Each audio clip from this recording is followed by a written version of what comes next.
So good morning, good afternoon, and good evening to our viewers and listeners all around the world, and welcome to the season finale of the CharIN Tuesday's post-EU elections triplet titled, Will EU Politics and Policy for E-Mobility Stand its Course or Change Direction? But do not worry, there is another season to be launched already this year, and we'll get back to you on that shortly. But back to the action-packed triplet. Following the EU elections for new European Parliament this year, it is now for the new College of Commissioners under President Ursula von der Leyen to be confirmed, with the Commission hearings having taken place last week and the last ones, the last 6, to be finalized today. And of course, the appointment brings with it several questions. Are we looking at a change in political and policy direction for e-mobility? And if so, to what degree? In light of the ongoing initiatives, will we see a continued support of the implementation of the e-mobility ecosystem throughout Europe? How much will technology neutrality play a role? Will there be a strengthened approach to mitigating disparities amongst EU member states when it comes to e-mobility uptake, something that we've already considered in the last two? And are we going to see a stronger push for e-mobility beyond road transport? Finally, and also with regards to the big question on the international scale, is e-mobility a key instrument for increasing European competitiveness globally?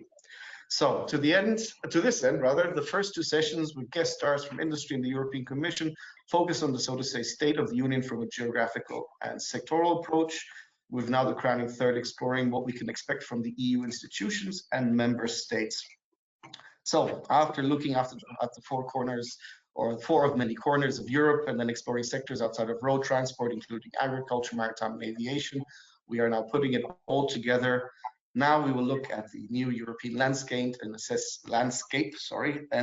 if and how policies, funding, and industry strategies for e-mobility need to adapt. And of course, with regard to the overall question of competitiveness. But before we move on, just 3 points regarding Q&A. You'll be able to put your questions, as always, into the chat box, and we will see to address them during the session. So please feel free to be as included as you wish. Finally, please also make sure you have located your nearest emergency exit, as well as the next safely available gadget so that you can continue watching. And in case it is a longer term emergency, or indeed you just want to watch the session again, big hello to our hardcore fans out there. You'll be able to see the recording after the session. Actually, next time maybe we'll do a post-event press conference and autograph session, but that's maybe for next year. So let me introduce each of our superstar panelists with a direct question. Michelangelo, big welcome and thank you for rejoining our CharIN Tuesday. It has been a little while. You are Business Hub's advisor and policy integration lead at Eurelectric. My first question, or let's say two, you have been in Brussels quite a while. Is there anything particular about this round of elections or post-election that stands out compared to the others? And then please enlighten us on what a Business Hub's advisor does. Floor is yours, Michelangelo. Well, first of all, Glenn, good morning, and good morning also to the fellow panelists, Philippe and Friedrich. Good morning, good afternoon, or good evening to everybody listening to us. Indeed, very much available for autograph signing and picture taking after this. But just to cut to the chase. So let me start with the second part, the Business Hubs. Eurelectric is the Electricity Industry Association. We have members active in the electricity generation, distribution, and retail services from all around Europe. But we do also have some other members who are service providers, like hardware or software services to the electricity industry, mobility service providers, automotive players, heat pump manufacturers. So these other businesses collaborate, work together with the energy utilities within the so-called business hubs. One of the business hubs is dedicated to e-mobility. So here I am. Looking at the elections. Well, I think this is definitely a particular year, as it has to be read and understood throughout the lenses of multiple elections. First and foremost, our near and dear European elections, who have given us a majority within the European Parliament, which was frankly to be expected, a little bit more right-wing majority, with an interest and focus somehow shifting and as we're now going to start throwing buzzwords, so please bear with me. Moving from the Green New Deal to the Clean Industrial Deal, to be expected, frankly speaking, considering also the noise in Brussels and around European capitals on industrial competitiveness and the need to protect the European industry. At the same time, we have our targets, 2050, maybe even 2040, as we know from the readings that we've been doing. So that is the challenge, understand how those two things can be put together.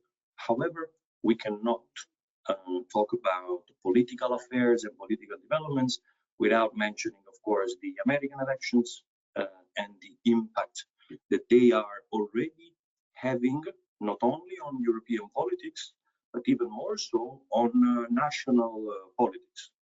I suspect that some German-speaking attendees to this event might already be feeling called out, and that is exactly what I was trying to do, in the sense that we are seeing that in a context where the direction of travel is set with the targets and strategies, and call them action plans even if you want, the details of that implementation become crucial. And those implementation elements are more often than not set at a national level. So we got to be looking across the whole continent to see what is happening. And honestly, I'm very much looking forward to hearing also from my fellow panelists, what do they make of all this? Back to you, Glenn. Thank you very much, Michelangelo, also for the kind of news anchor element at the end. Back to you, Glenn. Gotta love it. And actually, on the point of the US, definitely a point to discuss in a little bit, and also Germany. And I'm looking at you, Friedrich, on that. But let me do the proper introduction that you deserve.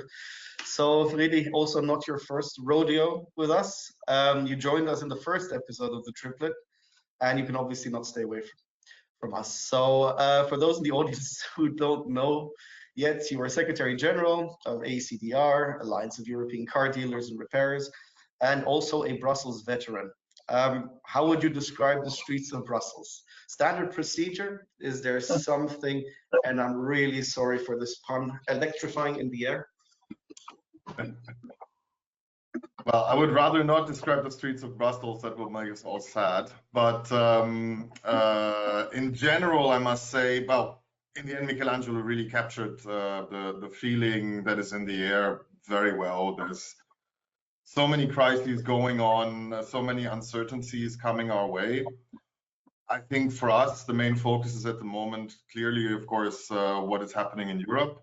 And there it is interesting to see when will the Commission start. And what I find the most interesting thing before we get maybe more into detail is really the structure of the Commission as it is now, with the clear power structure towards Ursula von der Leyen. And I think with this great power that she has created for herself also comes great responsibility. And it will be very interesting to see how she oversees the entire process of implementation, since she has come with a clear mandate from the Parliament not to deviate at least too much from the path taken. And I think this is going to be the challenge also for our stakeholders to keep her on this path. Okay, thanks very much, Friedrich. Philippe, I hope you didn't take the comment about the Brussels streets too much to heart, although I know you're not from Brussels, so maybe we're fine with that. Anyway, welcome to your first CharIN Tuesday session. You're Director of EV Belgium, a federation dedicated to the transition towards zero emissions, and as such, also a member of the umbrella organization Aveta. Indeed, our cooperation reaches back years, and I know your current and previous roles give you a unique understanding of the Brussels, Belgium, EU global dynamic. So let's start off with Belgium, especially as the EU is hosted here. What's going on with the host country, and particularly that is particularly interesting at the moment when it comes to electric mobility? Well, the Belgian landscape is maybe not easier than the European landscape. We are divided in three different regions, Flanders, Brussels, and Wallonia, and we have 3 ministers of transport. We had elections at the same day as the European elections, and we already have a Flemish government and a Wallonian government. Nothing happened yet in Brussels, and neither on the federal level. So how it is shaping, it's difficult to answer today. We have a very good path ongoing in electrification of corporate fleets. So there is a very intensified fiscal regime that the most professional buyers buy an electric car due to the fiscal regime as mentioned, and it's really surpassing the 75%. So in the overall sales, it's pretty good, knowing that Belgium is also known for having a company car. It's often a package of your salary. So in that sense, it's pretty successful. What I'm hearing on the EU level, I'm already pleased with the new Commissioner for Transport and Tourism. He's Greek. I cannot pronounce his name yet, but he's definitely what he mentioned in the first communications, that he wants to continue the path that has been set towards electrification. Don't want to switch on the CO2 standards whatsoever, and yeah, this is for me at least a very strong and positive signal for the industry. And I think it's not the industry.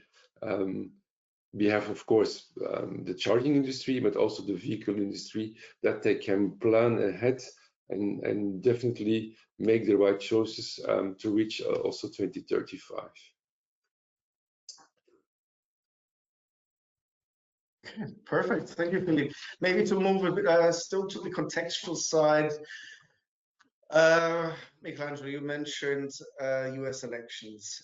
Straight thereafter, we have a bit of a disastrous situation in Germany with a lot of EU member states highlighting the needs and the importance of a strong German economy, which also means a strong German government. Friedrich, it's your home country. You want to enlighten us a little bit? I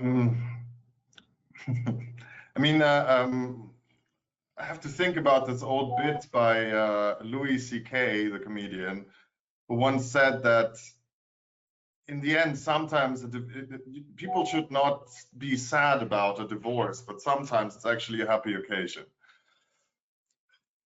In this very case, I mean, you can feel about this government that set out with the goal of pushing through progressive policies that would not have been possible with CDU. At a national level, they have been, to be honest, quite successful, whether you like it or not. Economically speaking, this government was doomed from the start, and unfortunately, it fell in a time of strong economic hardship.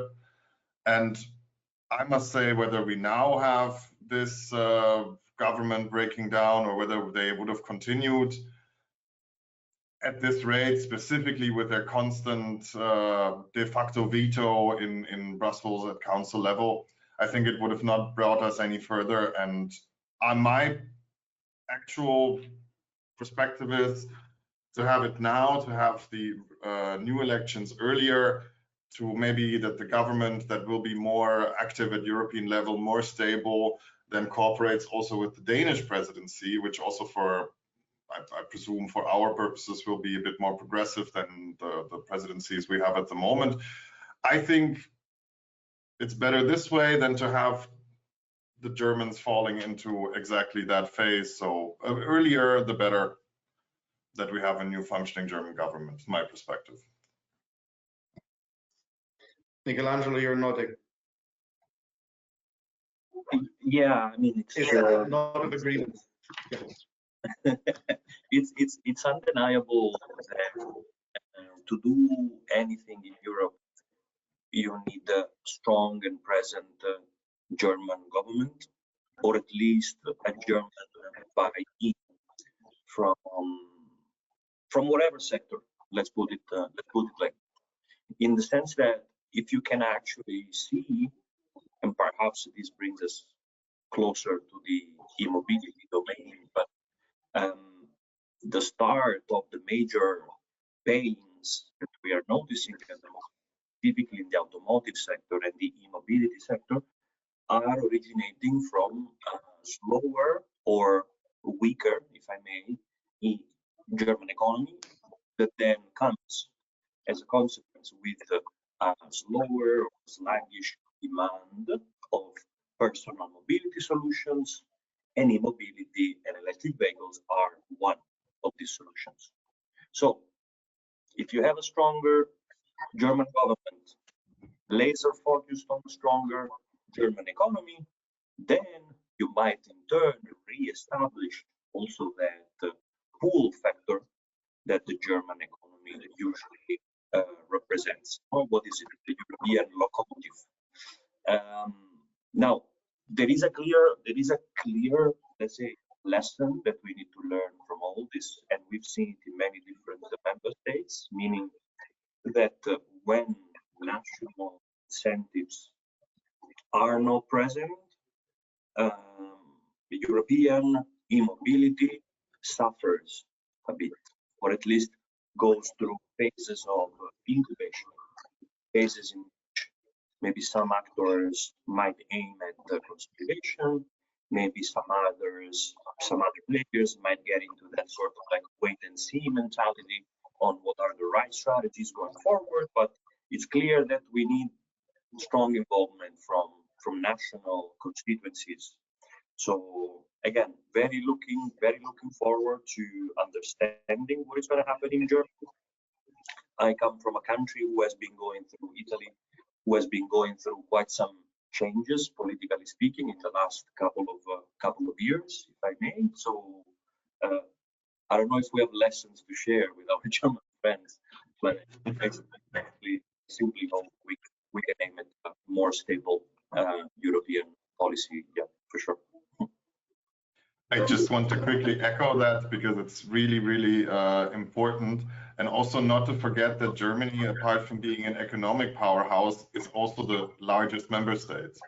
And financial support for e-mobility and specifically BEV uptake was part of the budget agreement that finally brought this government to topple. And our German member is currently running a huge campaign to keep this at the top of the political agenda, because this is something that is urgently needed. And for Germany, be it for the economy, be it for the environment, be it for the consumers, we need incentives for BEV uptake, because otherwise it is really difficult. I can tell, I'm always speaking from the dealer perspective. It is very difficult to convince someone to buy a car that is the same car, but significantly more expensive. So the help is dearly needed. I understand. Maybe Philippe, to put the question to you, I mean, considering, Germany, of course, France, Netherlands, and Belgium essentially being at the forefront of electrification, is there an opportunity for Belgium now to kind of take the staff into the hand and kind of go, we can drive it as well? Well, talking about subsidies in Flanders, we had a subsidy of 5,000 euro, which came in place in the beginning of this year. And the new Flemish government, it was only for 1 year for budget reasons. And the new Flemish government killed it as soon as they could because they found it too costly. And it will end now the 22nd of November. So they achieved to make it happen. If it will be a big difference those several weeks, not sure. But in the first place, we have never been demanding. We hope that the e-mobility market would also be one that is substantial on itself and can survive by market development and not pushing only from a subsidy perspective. I do understand that there is the broader aspect where my colleagues are really confirming. There is also the economical aspect, but it's also I think in the first place, all the governments on EU level, but on local, on country level, and local level, needs to gain confidence from our citizens, and putting subsidies, putting them forward, scraping them away, and this on-off, this policy is definitely bringing confidence in whatever product you want to put on the market, if it's e-mobility or something else. And we need that study, really steady policy on the long term, and saying this is the choice we make. And this is what we have faced now the last years. Yes, but it is always an excuse and always making confusing. And that's also why people the final buyers are holding back to make that investment. Maybe I can drive a bit longer with the car that I have today, and they're postponing the renewing of their vehicle, what they had to do in the last decades. And that's why we see the sales dropping, and not the sales dropping of e-mobility. I think on a global level, even they are very steady, but the sales of selling cars is dropping down, and we have to recognize this. And I really love to use the example of Norway, where e-mobility is happening and is pretty successful. But this success is really to thank on a policy which is lasting for, I think, 12, 14 years. Didn't change besides change of governments, didn't change beside of political parties leading these governments. This was a pathway that has been set out, and they were stuck with it, and people trust it. That's a very important signal to send, and within the context of trust and continuation. I mean, a lot of people argue now with the new European Parliament, the new European Commission, we're in the phase of implementation rather than talking about big targets. It doesn't necessarily feel like that, though, from what we hear, that it's also about the big targets, although maybe from a or legislative sides, there will still be some time needed for new AFIR, new EPBD, and so on and so forth. But maybe to start a little bit more general and then go into the individual quotes that we picked together from the commissioner hearings. Friedrich, do you see stability in the next 5 years?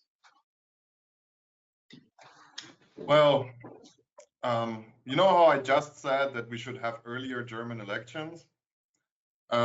While Philippe was talking, I got a message from my Berlin office that apparently they will pull them forward into February. So I'm now careful what I say next. But no, I mean, in the end, I fully agree with Philippe. The stability needs to come from cautious policymaking and a steady push towards showing that e-mobility is the new standard. And I mean, whoever says it's not, it just isn't. I mean, we can talk about maybe technological neutrality later if you want, but I am the last one to say that e-mobility is not the future for the broad mobility solutions. But I looked it up yesterday. I mean, 48% of citizens in Europe agree with this. And there we must say this is the problem. If you now speak out for the 52% that say no, that's easy, but that's also populism. And so my call there is really to have, let's say, the more forward-looking interest of the entire continent or the entire world at heart, because in the end, that's what representative democracy is in comparison to direct democracy. Not to make this into a political sciences lecture, but this is the situation we have right now, and the policymakers should focus on building the trust rather than to listen to the people that distrust. But for that, now again, mirroring our experience, we did a study among German dealerships that the sales effort for an electric car compared to an ICE is 44% higher. And this just comes from the basic questions that you don't have with an internal combustion engine vehicle. Nobody will ask, how do I refuel my diesel? It's a ridiculous question. But everyone will ask, yeah, but how is this? How is that? How is this? How is that? It's a new technology, and we need to build trust for this technology. And for that, it's important to have the policymakers to put systems in place that people gain the trust, that people gain also the stability, because let's not forget, in Norway, it was built over time, but also with a lot of money, really a lot of money. And what they also need to have, or we need to have in place, is the possibility to also give good service. Because for us, in the aftermarket, electric vehicles are still a bit of a black hole. We have a lot of problems from car manufacturers that have really incredibly high standards on maintenance, which lead to really high bills. And as soon as you come to, not mentioning the manufacturer here, but we have one manufacturer that says as soon as the airbag deployed, the whole battery needs to be replaced, regardless of what happened to it. That means your airbag deploys, and then you present the customer with a huge bill for a new battery. This customer will be very angry, possibly never come back to a repair shop ever again, and will tell this to all of his friends and family, and then they're going to go out and buy an internal combustion engine car, because they say, well, that won't happen with that car.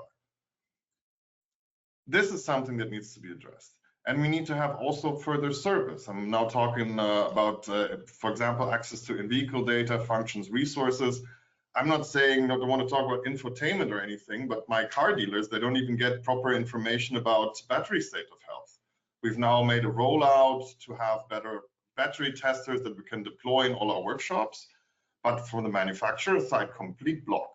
And this is something, if we want to sell an electric car, specifically a used electric car, I've seen the software of one large manufacturer. I kid you not. If you look in the copyright notice, it was programmed in 1996. It has no data. It's terrible to use. And you just you cannot really have a proper sales conversation with the customer because you just simply lack the information. And then the customer loses trust. And that is an essential part, while especially the used car sector, which would be a huge boost for, less expensive cars, which we desperately need, is just not taking off. Apart from, okay, Scandinavia. But if I look at Italy, Michelangelo, I don't know, the numbers there are just scary low. I think they probably sell more cars to Scandinavia than they actually sell in Italy. So there we need, this is what policymakers need to do, but this is also what industry has to understand, that it's also a bit of a working together to get the numbers up and not always see, okay, we need to have our niche, we need to be forceful just in our little rut, but it's a really togetherness to get this pushed through. Friedrich, thanks. Michelangelo, before I ask you the question about the commission, I wanted to reflect a little bit with Philippe on this, because it's the paradox of less moving parts, but more questions when it comes to electric vehicles is the paradox of it all. But maybe, Philippe, from your side, what do you think can overcome this challenge of information and confidence of the consumer? You yourself are a driver of electric vehicles. Well, luckily I didn't experience this, what Friedrich told, yet, and hopefully never will be. But it confirms that it's also a joint responsibility on the full value chain. And we have addressing needs and trusts on the government side, but we also need to do that on factors, repair, maintenance. Also there is a shift required. It's a different product. It has different needs and different knowledge. I think there is a very big responsibility also to take, that we can do that, but also the right to repair. And that's directly or indirectly what Friedrich is saying. We are too often, it's too complex.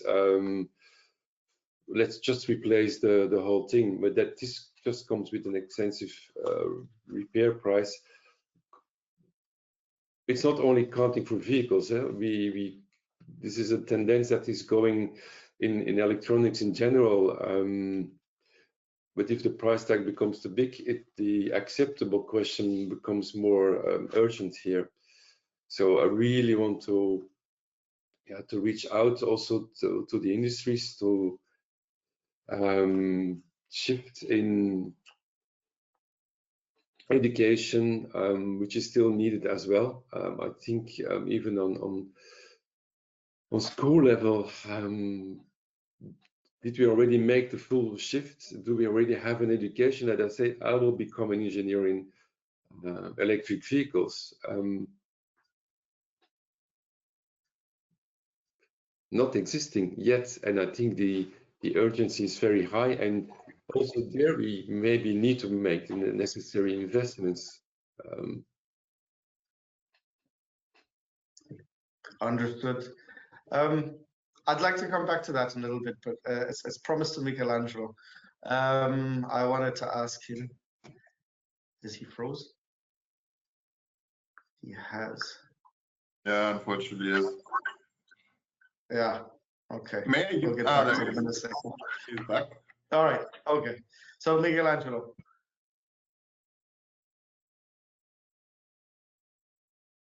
Question to you, if you can hear us. This is like an seance. Anyway, I'll wait to see if we get a reaction from Michelangelo in a second. Ah, yes, okay. There's sound. From what you've seen and heard from the European Commission hearings until now, also with a look at the Draghi report from the competitiveness side, how do you see the next 5 years? Do you see there, feel free to jump around in that open playing field I've just given you as much as you want. Let's start from there. Thanks a lot. So, definitely see the next 5 years.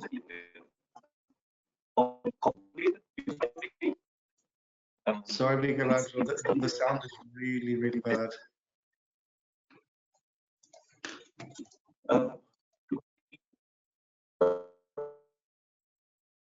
Okay, let's try and do this. I'm sorry about Okay, perfect.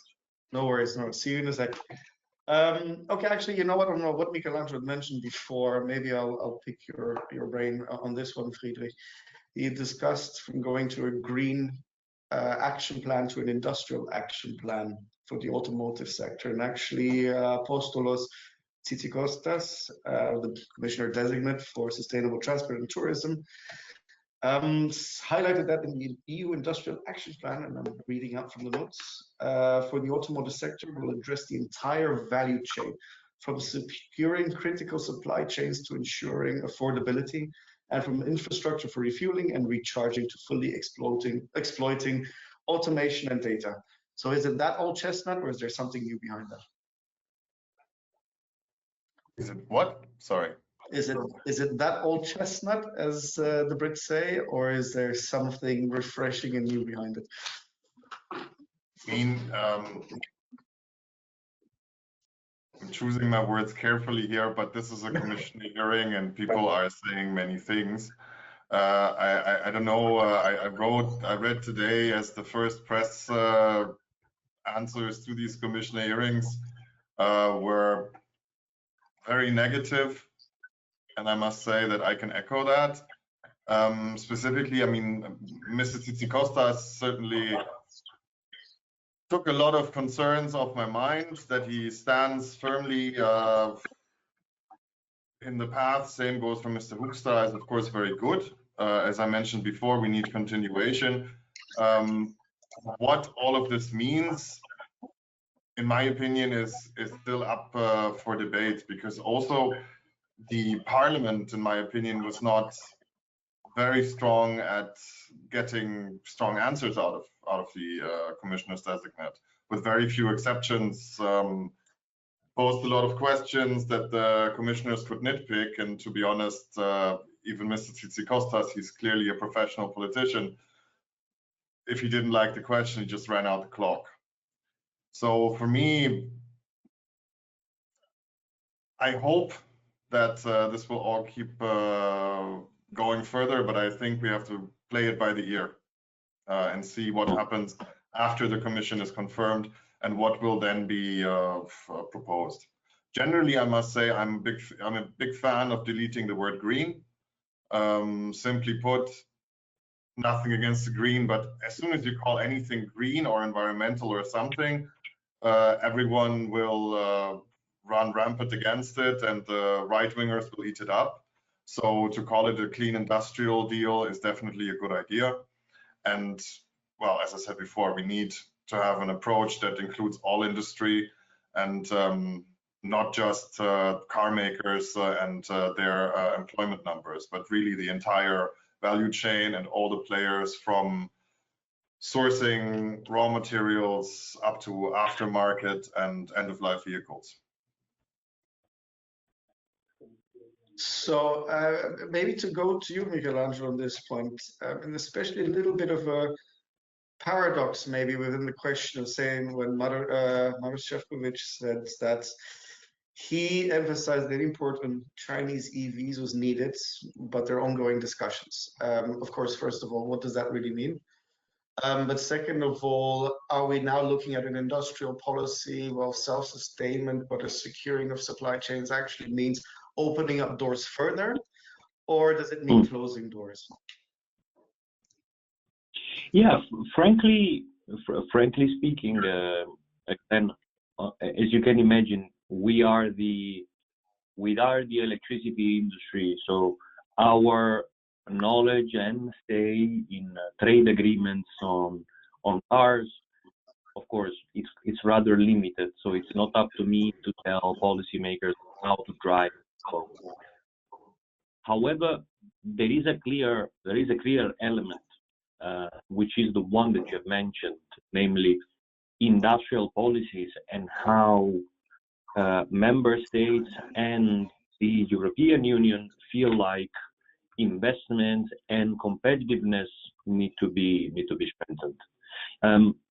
Just last week, I was attending an event here in Brussels related to the transition of the automotive industry, and there were strong calls and apparently anticipation for a EU automotive action plan.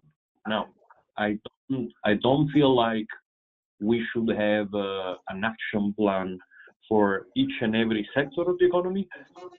That sounds like a little bit too much, frankly speaking. But one thing is clear: we need clarity, and we need a bit of a longer perspective. And on this point, I strongly second what Philippe was saying before. The stability of regulations and the stability of longer-term industrial plans, well, this is what guarantees, in the end, guarantees investments, guarantees consumers trust and confidence. If I were to point right now at some of the, let's say, sources for lack of stability, well, each and every time we call for reopen these or that legislation, well, that's a dent into the confidence and into the stability that we need. And I'm not simply talking of, let's say, daily citizens, not even talking about my mother, who I'm still trying to convince, by the way, to buy an electric vehicle, but rather I'm thinking of the major industrial players who have made commitments and long-term plans to actually, let's say, champion the e-mobility transition, whether they are battery manufacturers, whether they are producing the charging points, or whether they are assembling or producing electric vehicles. We need to think of those citizens, and we need to think of their future. And in order to do that, we need stability and implementation, for sure. Thank you, Michelangelo. Philippe, stability for citizens. Is that a key aspect as well for Belgium? and maybe also from the point of what role can Belgium play when it comes to the industrial policy? I think I mentioned already that we are very demanding for stability on different levels, and I think also it should be looking to Michelangelo Eurelectric. We need also the electricity at the right place at the right time, and electrification is yeah, this path that we take. There is also some pressure here to roll out this electricity. I think Belgium is quite secured and planning ahead to avoid these things, but we see in other countries, like a neighbor country, Netherlands, it's a bit more dramatic. And your second question, Glenn, I missed it now. With regards to the role of Belgium in industrialization, do you think there is a scope for Belgium to become a hub for the solutions that the Commission is looking for, plainly put? I would definitely say yes, as a being a Belgian, of course, we have a role in here, but it's also, we have to recognize it's not evident to have a car, the car industry is suffering already in Europe. We have already the Brussels Audi factory, which is closing down. It's going to be challenging even to maintain that factory. Let's see, attract other industries. Nevertheless, there is still some factories ongoing, and they're building EVs as well. We hope to keep them for sure, but also there, I think maybe we need a bit more Europe here, and not from a protectionism side, from me, myself, and I, and putting taxes if you don't like things. You have to recognize that with unity, we could be much, much stronger. And I think this also answers a bit the question which has raised indirectly about the US elections that came out. I think, and it's in line with the Draghi report and etc. etc. Yeah, a stronger Europe is in place, not in general. It's definitely linked to our immobility sector. But we need this from a very big, broader aspect. Thanks, Philippe. Maybe to you, Friedrich, about the element of international trade as a solution versus protectionism. What are your thoughts? I mean, I fully agree that we need for that in the end a stronger Europe. First and foremost, because we now have tensions with China, we have most likely tensions with the US coming up. Manufacturing is going to it's not just happening in those three countries, but will also move to, let's say, secondary countries. And there we must say, if something moves, we need to make sure that there are the right conditions, that this is moved towards Europe. So we shouldn't just say we need to keep the industry in Germany, in Italy, or in Belgium. We need to say it needs to stay in Europe. And to be honest, if a manufacturing plant is built in a secondary market country like Poland, for example, or anywhere else in the EU, that's a great success if it moves there instead of, let's say, Morocco, because we as the European Union gain as a whole. But for that, we need good industrial policy that really works for the entirety of Europe, which, by the way, is also important for consumers, specifically for us, talking about electricity prices, for example. I mean, Michelangelo, I can understand why your mother doesn't want an electric vehicle, considering how much electricity costs in Italy. But what is also important is that we not only talk about the Draghi report, but also about the Letta report about the functioning of the single market, because there we still have huge potential for economizing our anything, because while it's been a while, we still have so many hindrances of trade that pop up left, right, and center. And just for example, speaking about, as I mentioned before, the end-of-life vehicle proposal, if we could, for example, use that to create a good recycling market for car parts, specifically for batteries, that can be a huge opportunity. But that only works if we have a strong functioning internal market that is not focused on individual member states trying to get one up ahead, but by having proper cooperation. So that's the most important part, and that's something we really all need to advocate for in Brussels. Maybe just as a follow-up question, you see the internal market as a key element.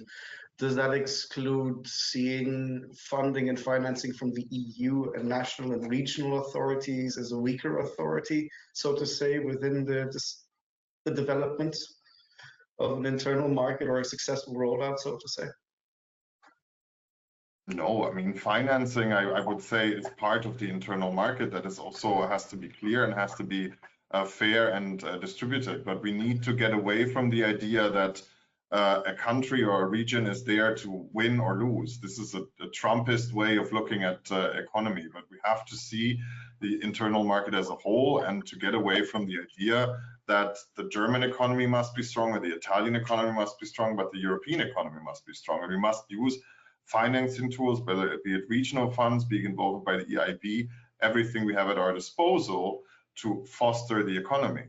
And you can see this in the US. I mean, the US, the elections, they talk about the US economy and they do not talk about the Georgia economy. Maybe they do a bit at local level, but in the end, at the national level, the decision is done based on how is the state of the US economy. Well, I mean, nobody in Germany that casts a vote, or maybe nobody, but maybe less than 10% actually know the current state of the EU economy, but they will vote based on how they perceive the German economy is going. And that's something, an idea we generally need to get away from. Well, maybe the US is just not as efficient as Belgium without having a national government functioning. Whilst the country functions very well, which is still a beautiful surprise. But before going too far down that road, Michelangelo, talking about the internal market, we've seen it all: more regulation, better regulation, and now less regulation. It sounds essentially like a constant adapting element where you kind of try to erode national laws by creating a European one, but you end up creating let's say, a bigger conundrum. Okay, fine, regulation one thing, directives being the other, where there is a massive element of interpretation, etc., etc. I mean, by nature, European law works that way, or at least the development thereof. Do you see a change in this behavior rather than just the narrative of less regulation that we're hearing right now? I really don't know, Glenn. What we know and what we have seen throughout the last decades, well, basically it's that European legislation and the European regulatory framework is an extremely organic process in which you go in a direction, then you might go into the other one, and you need to try and find a way to actually bring this, let's say, this animal going forward. That is the one thing that we've seen so far. Well, one thing is clear, and I wanted to go back to this point, meaning that what we need at the moment is, once again, a clear focus on, we have called them now at Eurelectric the 4 I's.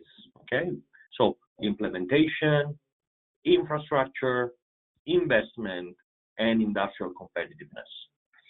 If anything that is proposed in the next 5 years is not directly connected to one of these 4 elements, we might want to wait for that. Why? Because we have seen and we have heard from industries that there is quite some fatigue and let's say now almost annoyance at being confronted with new legislation, being confronted with increased regulatory costs, compliance costs that are coming in each and every one of the industries, as a matter of fact. So, calling for a competitive European Union calls for an understandable regulatory framework and let's say the clarity that we were talking about just before. Now, if we wanna look at this as a matter of let's say simply money, meaning how much we need to put on the table, yeah, we need to invest much more. We need to invest much more. This all goes back to the same old let's say mantra, meaning that when the challenges become so fundamental as we have them today, bringing upon us a transition, there is an economic, industrial, behavioral transition, public investments need to come in. And I want to be also very, very, very transparent about this. Public investments are needed, true, but then we cannot get the public money, invest, set up private initiatives, and then call it a day. No, it needs to make sense for the overall economy, and that is perhaps the point in which we, as a e-mobility or an electrification, if I may, let's say movement, we need to get better at when it comes to explaining to customers what are the concrete and real benefits of going through that transition. I'm sure that Friedrich might be hearing absurd conversations happening at all the repairment shops. I can tell you that I hear absurd conversations related to if I electrify my consumption, this and this happens. We need to come up with the concrete, let's say, concrete stories, case studies, examples, literally success stories that can slowly but surely alleviate that sense of, let's say, anxiety that we have around us. I hope that made sense, Glenn. It does, and with your 4 eyes, I have finally found the disproving that there is no I in team. Sorry, I was waiting to say that one. But talking about customer confidence, Friedrich, I mean, this is nice and good what Michelangelo is saying, but does a customer really have the time and the desire to hear the stories in a display room, or is it something maybe much more for the overall political narrative and media? Oh, difficult question. I would also like to focus a bit on the technology improvement that we have. If you look at the pathway of electrification of transport, we also had the need of making regulations changing. Just taking the example of the AFIR, I think it was a necessity that at a certain point that customers had a guarantee, and then you come indeed again on the customer experience, that had the guarantee to travel with their EV throughout Europe, that had a guarantee of price transparency, also accessibility to the necessary infrastructure there. EPBD, same way, the right to plug when I'm living in a condominium or an apartment building. It guarantees also the customer the confidence to charge his vehicle at private space. So do we need that? Definitely yes. And talking about more the Michelangelo's aspects, reviewing the grid codes. Maybe it was already too late. It should be happening already maybe a while ago. This is a requirement to move forward and to make Europe stronger. So it's always a twist, but technology is moving forward and we need the changes. Are they going at the pace that we want? And that's also another aspect. Is Europe too slow in this? That's also an aspect we should look at, and that the implementation should go stronger. And it's coming back to my question or the point that we all discussed already, reunited Europe, and that not all member states looking for a favor to have an exclusion or whatsoever. This is also missing and losing opportunities and missing industry aspects that are moving away from Europe because we are too slow. Is it only too slow, Philippe, or is there something else, Friedrich? Over-regulated on certain aspects as well. If you want to attract investments here, you can have a clear plan and you can say, oh, I want these battery factories here in Europe. beside the competition of the member states to have this industry in their own country. The European regulation, but there is also every country has a regulation, and we can talk about permitting and many other aspects. We have unclear regulations throughout Europe. Certain aspects are over-regulated and it's very complex, and it just scares investors away. Understood. Friedrich, did you want to add something? Sorry. But I mean, I always can put our perspective in there, because for us, we obviously get the grassroots feedback from the customers through our dealers. And there I must say that investment also in a small scale is of course important. And what Michelangelo said with the ridiculous conversations, if you dig a bit down deeper, we often have points being made maybe that are not so favorable of e-mobility, of mostly dealers that anyway are, you know, about to retire and are not sure will they be able to pass on their workshop, and do they still want to make the investment. But this is not something that you get from the majority of our members. Quite frankly, they're all relatively disappointed with the very slow rollout throughout the EU, except maybe, okay, Scandinavia, they're quite happy. But and Belgium, yes, okay.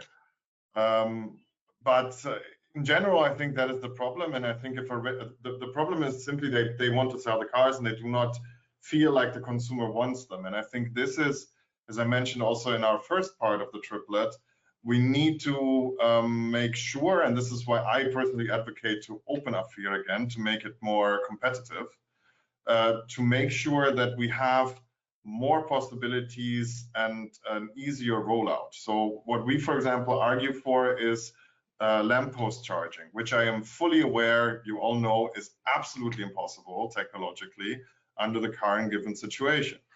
But it would be a great thing specifically for urban areas, not just in the sense of having low voltage charging overnight when you park there anyway, but also as a visible point of seeing, oh, every 50 meters is a charging point.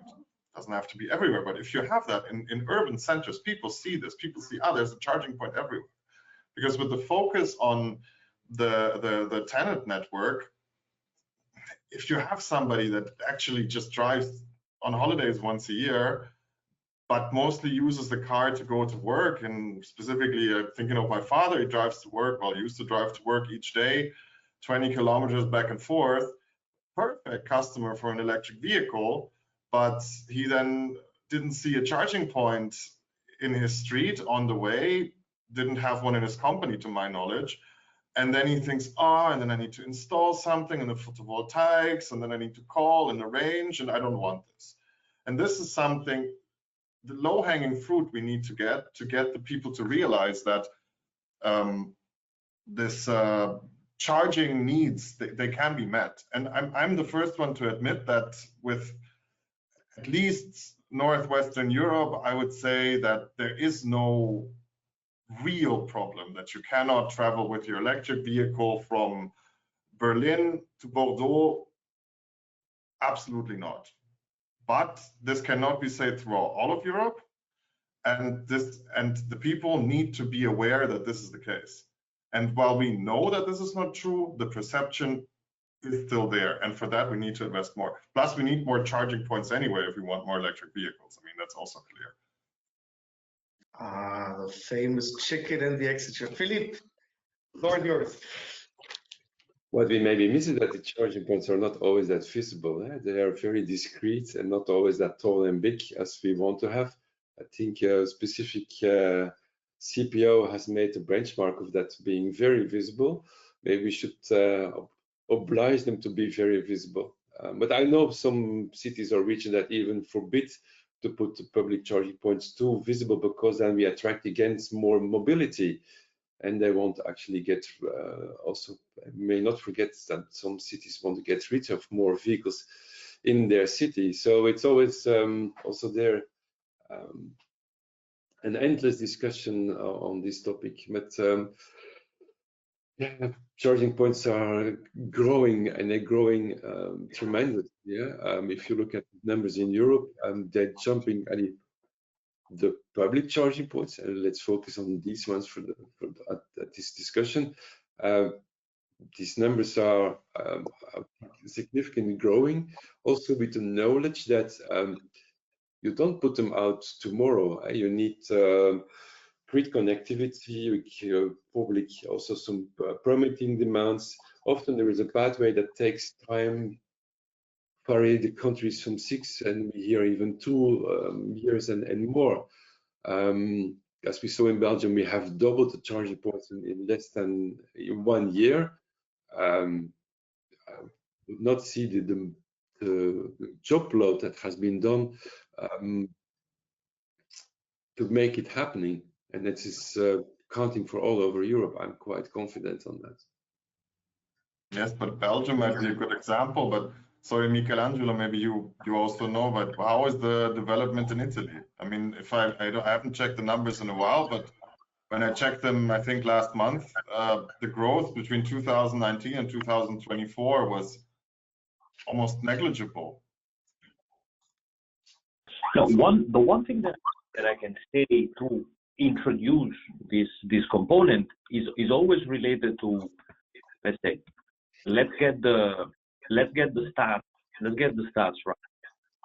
If we notice that the number of newly installed charging points is always higher than the new sold electric vehicles, and it's a trend that keeps on happening, then it might mean that idea of people saying, I'm not buying an electric vehicle because there are no charging points, might not be that true anymore. And on this point, I have two elements that I want to raise. Once again, going back to my mom, incredible disservice that I'm making to her today, but extremely well-educated person who has told me that we cannot buy an electric vehicle back home because there are no charging points. Being the nerd that I am, I opened up the beautiful EAFO website. So as of to the commission working on that website, I know the amount of work they're putting into it. So good job on that one. Showing her the map of the charging points, and there are plenty of charging points around our place in Naples. Okay, I'm speaking of south of Italy. Okay, almost the periphery of the empire. The point that came up was that literally that she does not know what a charging point looks like. So she doesn't know how to recognize it in the street. That's why she's telling me that there are no charging points. So what is that telling us once again, considering that this person, my mom, works at home where we have a parking slot, and then goes to the office where she has a parking slot. So she could be charging basically on her employer money even. So a dream, fantastic. The issue is that customers, and this goes back all the way to Steve Jobs presenting the new products from Apple's, customers do not always know what they want. They want to be seduced by an idea of an easy product, of something that is intuitive to use, something that has a direct improvement into their lives, whether it's a real improvement, whether it's a fictional improvement, anything. But you gotta win their hearts. Of course, if the product we're talking about, electric vehicles, cost a hell of a lot and more than an internal combustion engine vehicle, there is an uphill battle. I'm not saying that it's easy, but we need to come up with interesting mobility offers and mobility solutions that can win the hearts of our customers. So to sum up, number one, the problem that I see here is not exactly the charging points, but rather the cost of electric vehicles that we still have today as, let's say, something, let's say, cutting a leg and not helping us to literally leap as much as we would like. And then trying to find customer offers that are capable of winning our customers' hearts. That's where I would leave it. We actually have a dealer that's been incredibly successful at this. So what he offers is, he comes from Eastern Germany, rural area, and he is excellent at selling electric cars. Why? Because he has, well, first of all, he's a very good car dealer. That being said, he also has made contracts, for example, with local electricians, so that people that buy the cars that usually live in houses where they can park their car also get a discount, no headache, full service installation of the wall box, of photovoltaics if they like, all of these things. So you basically, as soon as you sign the contract, you get automatically all the service included. And what he really dreams of, and now I'm getting back to my functions and resources, is that he can further add more service on that. That you can have a reverse charging app that is based on your solutions, that is displayed on the car display, that you have predictive maintenance, that you can schedule everything, that you can offer a great service to the customer, because that's what sells the car.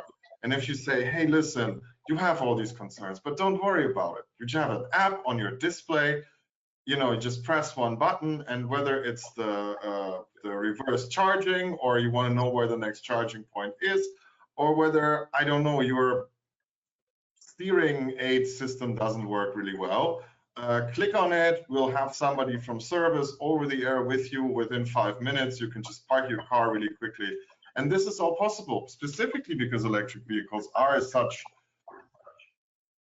you know, by nature, such complicated mechanisms where you have all these systems in place. And if you can offer such a service and say, this is something you get here out of one hand with just one signature at a good price, customers are enticed because you can take away the worries that they have. But for that, we need several steps to also enable our dealers to do that. Thanks, Friedrich.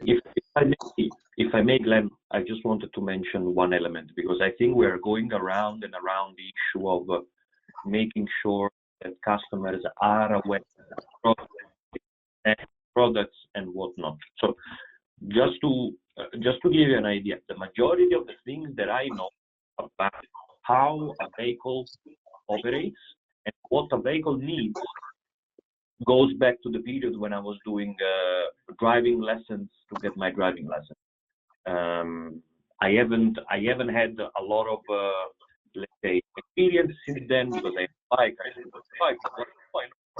Okay? Now, we had a revision, or at least a proposal for a revision of the European Union Driving License Directive. I think proposal was like from last year. Then we are in the process, I believe. So the issue is, we need to make sure that there is a moment and there is a place where actually people are informed of how these vehicles work. We need to make sure that there is information. And of course, if the information is only coming from the guy who is literally selling you the vehicle, like, okay, maybe they're biased, maybe they're quick me or whatever, or if the information is coming from a guy like me, okay, maybe biased and whatnot, then there hampers that confidence and then trust that we can create into people and citizens. So again, pretty much of a, let's say, industry change that comes with behavioral changes. So I find it a little bit of a missed opportunity when then in all these conversations we simply end up pointing the finger at the issues that one industry or another industry are not right. Let's get our things together, okay, to use an euphemism, and try to tackle the problems we have, because there is a bigger pie if we are able to bake it together. Well, absolutely, it makes absolute sense. Michelangelo, I'm going to pick your brain very quickly on one more thing, because we're also running out of time. I should have maybe extend the next CharIN Tuesdays by another hour, so people can tune in at any time. I see the enthusiasm. Dan Jorgensen, energy and housing. He highlights the need for 500 billion in investments by 2030 to modernize the grids, increasing capacity and improving digitalization. I mean, we've heard this before, also in previous CharIN Tuesdays. Investments from where? Investment from where? Where I think I don't have a direct answer to that because I don't have 500 million laying around, so I cannot help you with that. But no, jokes aside, let me start by saying that what we have been hearing from the commissioner designate was very positive. What we had read in the let's say appointment letters, the handover notes from VGN, these were all very positive. The idea of going through a application action plan is something that we like, and it's something that we have been calling for quite a while. Let's not forget one thing. We are importing a hell of a lot of fossil fuels in Europe. I think it's in the order of magnitude of some 400 billion euros a year, and we can do something about it if we are able to actually regain our energy independence while also having energy, let's say, stability, so security of supply. Well, that can be definitely a game. To be more provocative, money will have to come from the grid connection fees. Money will have to come through some other revenue schemes that the member states will have to set up. I don't like to kick around the bush and pretend that no money will be needed, because it will be needed. But let's not forget the fact that whenever you go refueling, at least, for example, in Italy, you're still paying taxes and administrative fees on wars that Italy had at the beginning of the last century in Libya. So we are used to spending stupid money on stupid things. Let's get our things together, and let's look at the challenges and the resources where they are. I hope that clarifies. Thank you. All right, let's. I never thought we're going to get the wars in Libya into this conversation. Yeah, sorry, too many bad jokes as well, because we have a Belgian and a German in the call as well. Moving swiftly on. With regards to, let me provoke a little bit, maybe more than I've done until now. CO2 standards. Tsitsiglostas. He said 15% reduction in 2025 and 100% in 2035. And the inclusion of e-fuels in the 2026 revisions. So how is that to set up the emotional context? We're linked with what you see your job looking like in the next 5 years, and let's just say that as the one big lesson point as well for our listeners and viewers. Who wants to start? Okay, Philippe, go for it. E-fuels, you mentioned, what is that? Where can I buy that? What does it cost? How do you make it? And then we come back and we talk again, if you have an answer, clear answer on this. Okay. I think, and then with everything is said, I think. Very good. So it's a big battle for the next 5 years against e-fuels for you, or there's no need for a battle? I don't see any risk. It's wishful thinking. The e-fuels, like you put them in question, are not there on scale.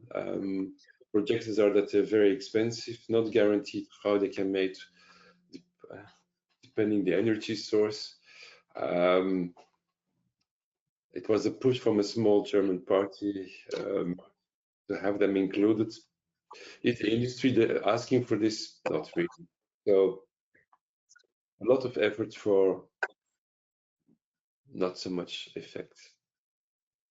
Okay, understood. Friedrich, you want to go next? Well, Philippe, I can maybe send you a briefing. You can buy e-fuels at a German gas station nowadays with HV 100, which is just classified as an e-fuel. So they are available.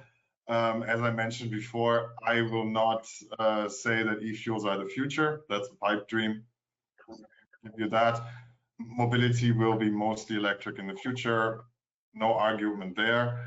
I see the e-fuels as a possibility that we shall explore and that we can include. I mean, the proposal is on the table, so it will come. Specifically for countries, again, speaking for my Italian and Spanish members, when I hear that you now have very limited uptake of electric cars, you have OEMs that threaten that internal combustion engine cars will not be delivered, even if they're already ordered, if they don't fulfill their e-car selling quotas. It's very hard to explain to my members why this could not be a viable solution. And to be honest, it's a lot. What we need as a first step is to get away from fossil fuels. So I think to include them as a possibility where they're needed, specifically also in the sector of road transport, so heavy duty vehicles. There I would also like to mention biofuels, which can also be very helpful, is definitely a good pathway to go, because in the end we should explore all the solutions, also including hydrogen, although it's not really taking off so well, in order to get to the targets that we have. So for me, that's point being, and therefore to put the legislative proposal on the table, to push it through, and then let the market forces decide, for me, is a good way. And if you can produce e-fuels in a sufficiently, in a sufficient plentiful way to make them accessible for general mobility solutions, so be it. That is my answer to that. So for me, it's clear we need to go down the path of ending fossil fuels and to reach the targets. And for that, I see e-mobility as the main driver, but I think other areas can also be explored and should be explored. Thank you. Michelangelo, famous last words? About e-fuels. About anything that your heart desires. No, I just think that so not we don't need to be, let's say, fundamentalist on this thing. If a solution is a solution, it needs to be provided. This is a sort of a mantra that we should have, because ultimately the objective is to have zero emission a continent. So there is a solution that we need to have it on board. The only issue that I have with this is that in many cases, behind the excuse of offering another option and another opportunity to customers, we are in reality then, of course, creating instability, mistrust, and once again, a sort of a wait and see approach from our customers.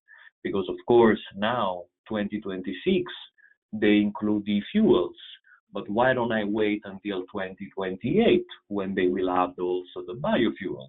Or why don't I wait also until the 2030 when they will add the blah blah fuels?